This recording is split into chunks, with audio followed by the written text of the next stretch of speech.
Aunque hoy no tenía programado juicio, No vimos que estaba capaz de estar de vacaciones. probablemente. Probablemente.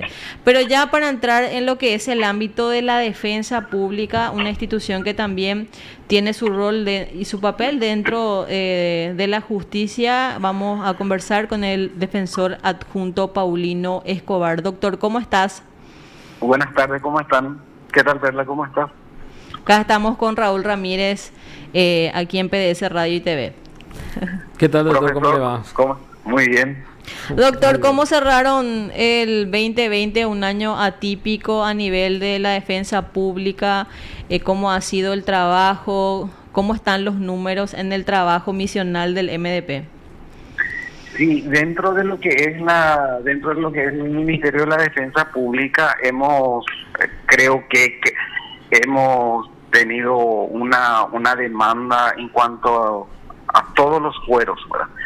Porque tenemos que tener en cuenta, haciendo un contraste, ¿verdad? Y verificando los informes anuales de años anteriores.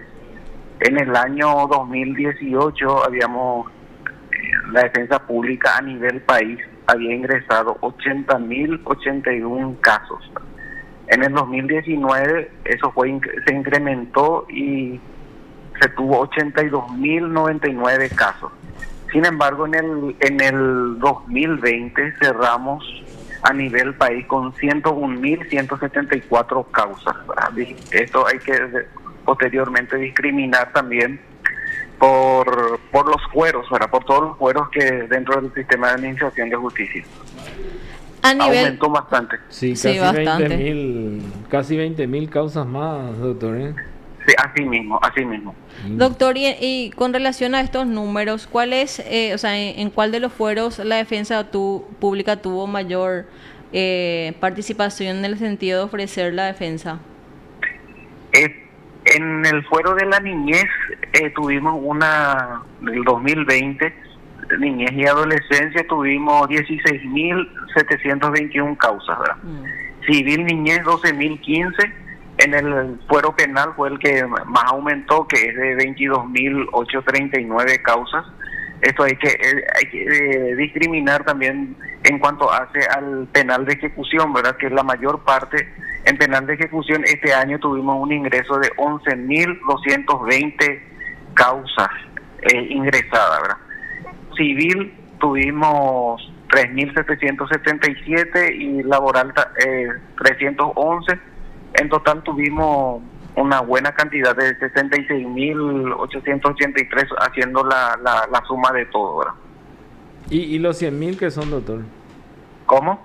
¿Y los 101.174 qué son? Porque... Eso es como es lo que actualmente está en trámite. Esto tenemos que tener en cuenta que los fueros tenemos causas que arrastramos de años anteriores, ¿verdad? En trámite, por ejemplo, actualmente en niñez, por ejemplo, tenemos 18.389 causas y en lo penal tenemos 31.738 causas y en penal ejecución 17.489 causas. En total del trámite del 2020, ¿verdad? Lo que anteriormente te había dicho que era la entrada que se tuvo durante el 2020. Ya. ¿Y a qué se debe esta situación? O sea, hay más requerimientos de la defensa pública. ¿Qué pasa con los abogados privados? Pues son cerca de 60.000 los matriculados. Sí, hay que tener en cuenta también que estos datos reflejan un crecimiento vegetativo del 5%. Que lo que incluye la actividad económica y la conflictividad social, ¿verdad? Que son aspectos muy particulares del año 2020, ¿verdad? A causa de esta pandemia. Doctor, y que, como mencionaba, en lo penal es donde más asistencia brindó la defensa pública. ¿Y en qué hechos punibles? ¿Hablamos de violación de cuarentena o también se tuvieron otros hechos punibles?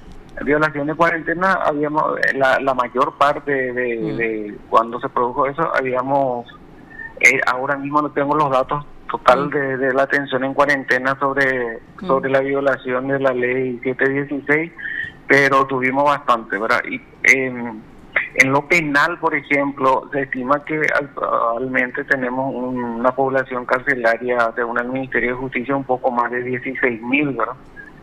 De ese 16.000 aproximadamente, nosotros cerramos con recluidos con un total de 11.044 el total de los asistidos recluidos de la defensa pública. Ya, la verdad que tuvieron bastante trabajo y haciendo un paralelismo, una comparación, ¿cuántos defensores tienen ustedes para todas estas causas? Eso es tenemos un poco más de 400 defensores a nivel del país, ¿verdad? Y discriminados a través de diferentes fueros, ¿verdad? Ya, pero en el caso penal, por ejemplo, ¿cuántas causas tendría cada defensor más o menos? El promedio que tiene de los defensores penales es de 200 causas. 200 causas cada uno. Sí, dependiendo mucho de la zona también, dependiendo mucho. En Central, por ejemplo, tenemos el doble de lo que tenemos en Capital, ¿verdad? Y alguna vez se triplica ese número de la cantidad de asistidos nuestros, ¿verdad?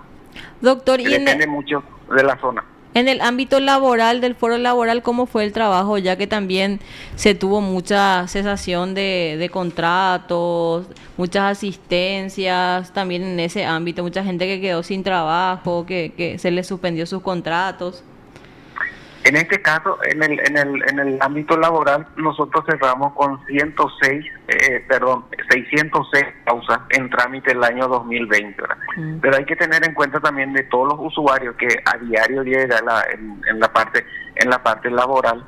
Lo primero que hacen los defensores es convocarle a la otra parte para que puedan llegar a un acuerdo. Y como una especie de mediación que hacen los defensores, y en ese sentido la mayor parte o gran cantidad de los usuarios llegan a un acuerdo con sus empleadores. Claro, porque si vos entras al foro laboral, esto se alarga, no sabes cuándo salís, pues famoso. Totalmente, porque a nivel país, por ejemplo, nosotros, se hace como la primera entrada que tiene, o las personas que fueron asistidas en general durante el año 2020, en atención en mesa de entrada, por ejemplo, tenemos 97.165 personas que fueron atendidas, ¿no? Ya. Entonces, Central es la zona con más casos, entonces.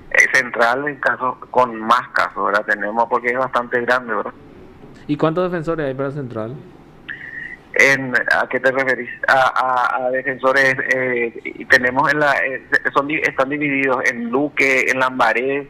En Lambaré tenemos 4, en Luque también, y después está en la parte de Limpio, Fernando de la Mora. Ah, ya, o sea que pero dentro del año 2020 cerramos con un buen número de libertades, ¿verdad? El 2020 tuvimos al cierre del 2020 3.813 libertades a nivel país, ¿verdad? En lo penal, por supuesto, 3.813. Sí, y un poco más de 45.000 audiencias realizadas solamente en ese pueblo. Pero estas libertades principalmente son por compurgamiento de la pena mínima o por sobreseimiento, absolución. Nosotros tenemos otra base de datos en relación a eso, ahora tenemos discriminados, ese es el total que te estoy diciendo, pero en cuanto tenemos también los números en cuanto al compurgamiento, en cuanto a las medidas que se le ha permitido del recurso de la revisión y de diferentes cosas. Doctor, y con relación a este año, ¿qué es lo que tiene proyectado a nivel de trabajo, de números, la dirección misional que está a cargo tuyo? Nosotros habíamos cerrado el año 2020 con los indicadores, ¿verdad? Hemos concluido una primera etapa de este trabajo con los indicadores del sistema de justicia, ¿verdad? Que es que para nosotros que es una de las herramientas idóneas para señalar la evolución, sobre todo en la problemática dentro del sistema de justicia. Estos indicadores nos señalan el nivel de efectividad de las medidas adoptadas por las autoridades institucionales. Y obviamente estos indicadores responden a ciertos compromisos internacionales que son medidos a través, ¿verdad? Y un ejemplo claro, por ejemplo, el tema de los indicadores de los derechos humanos que se está aplicando en la región. En primer término, vamos a seguir avanzando con el sistema de los indicadores de las Naciones Unidas. Vamos a implementar, ya hemos terminado los indicadores conforme a las reglas de las Naciones Unidas, y de acuerdo a ese tipo de indicadores que realizado, vamos a sacar más información en relación para ver sobre todo en qué debemos de mejorar, en qué parte puede la defensa pública mejorar, y sobre todo ver la forma de aplicar si es que hace falta ciertos mejoramientos, ¿verdad? En qué podemos fallar y en qué podemos mejorar, ¿verdad? Perfecto, doctor. Muchísimas gracias por este tiempo, y estamos atentos a las novedades desde el MDP. Muchas gracias. Cualquier cosa dicen y vamos a tener más. Gracias. Muchas gracias a ustedes. Gracias. Te informó PDS Radio TV Digital. Marcia. Señor.